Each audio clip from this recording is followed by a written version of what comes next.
Hello and good morning, everyone.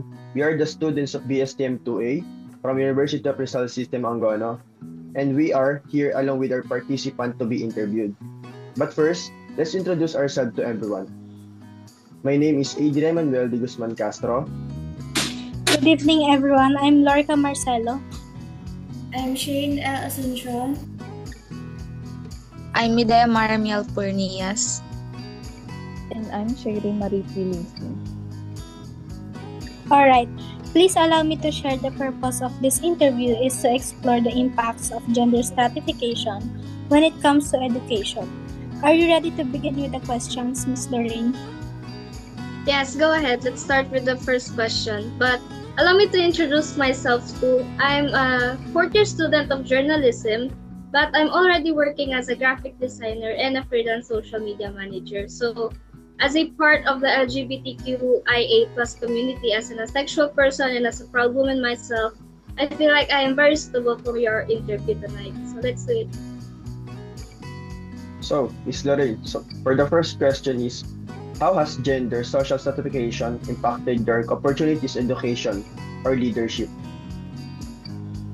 Okay, so education and leadership in my role as a student and as a worker is very different. Kasi meron naman akong opportunities, same opportunities as there are to other gender.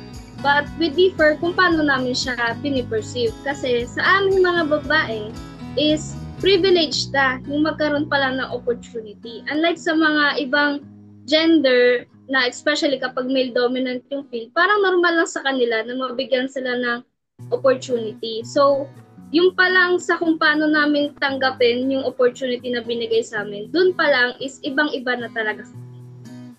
And pagdating naman sa leadership, ayan, especially pagdating sa mga how do I say this? Sa mga technicality role, kapag example, tika edit or tika handle ng broadcasting and like that, mas maalam sa kasi sa room namin yung mga lalaki. Pero ako bilang graphic designer, meron din akong meron din akong basic knowledge kung paano gawin yon. Pero hindi naman sila totally misogynist, pero mas preferred talaga is kapag lalaki yung nandun kasi marami siyang gawain. Mabilis dapat ang pag-pick up. So mas gusto namin, kahit ako sa sarili ko rin, minsan to be fair, may mga roles talaga sa journalism field na aminado ako mas appropriate kung male yung gaganap.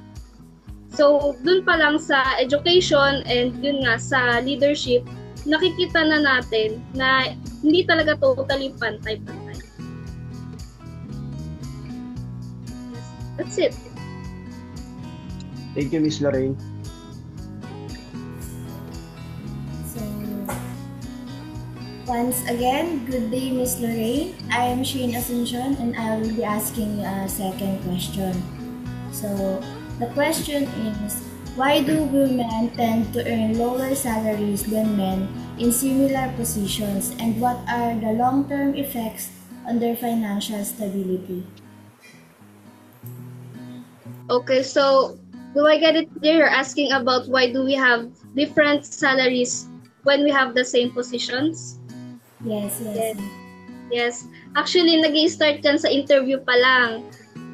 Usually, kapag lalaki ang in-interview as a graphic designer, mas mataas ang offer sa kanila ng mga business companies kasi they have this notion na mas masculine, mas smart yung mga designs nila, yung mga designs ng websites nila compare sa mga feminine graphic designers na kagaya ko na ang ibang design ko is more on the soft, feminine, calm attack. Hindi siya kagaya ng bold and techy smart pictures ng sa mga masculine. So, offer pa lang, sa pagbigay pa lang ng offer sa salary, ibang-iba na talaga siya. And how do we overcome those type of misogynism, those type of issues? Well, ipapakita mo talaga, you will take the extra effort, the extra step na ipakita na yung skill mo is just the same as to those as others. Ipapakita mo, you have to show proof na you can do masculine roles as well. Unlike kapag sa iba na it's already assumed na kaya nila. Sa atin, kailangan pa natin extra step pa, extra effort pa, yes, just to prove ourselves. Yun lang. Marami pa siyang, it's actually, marami pa siyang malawak na area, but that's the summarized answer. Thank you for sharing, Ms. Lorraine. So, hello, Miss Lorraine. I'm Medea. So, my question for you is, what steps do you think should be taken to achieve better gender equality in the society?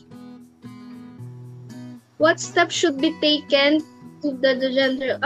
Since para naman to sa society, simulan din natin yung first step sa sarili natin.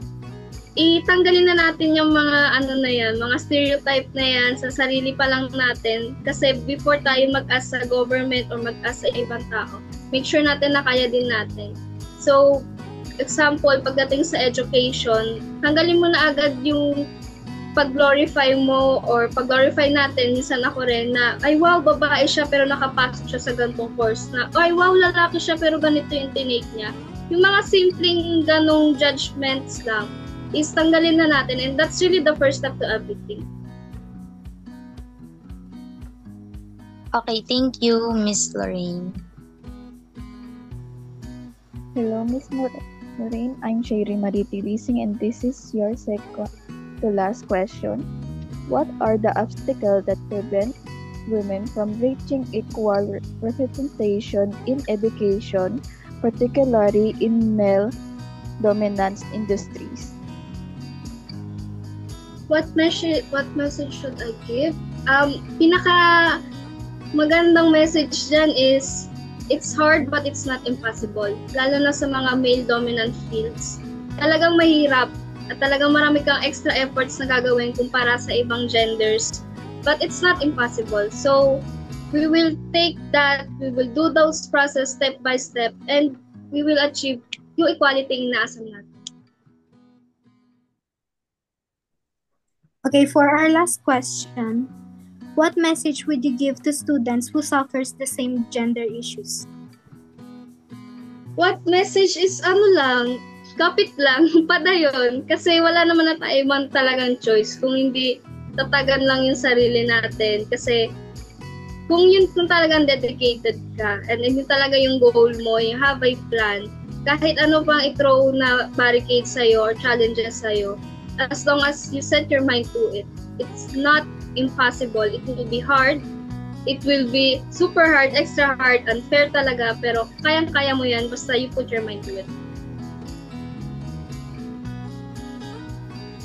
So, for the closing interview, I would like to give a summarize of the interviewer. Gender inequality still exists because of the societal norms of our culture. Many women face discrimination, inequality, and abuse. May this interview become an integral part of our daily lives that we live in the society that has this kind of system. May we be the ones that change the narratives and societal norms of our society. Again, we would like to express our gratitude to Ms. Lorraine for participating in our student activity conducting the impact of gender inequality in education and work aspects. Again, this is the presentation of Group 3. Thank you. Thank you so much. Thank you. Thank you. Thank you. Thank you, Miss Lorraine.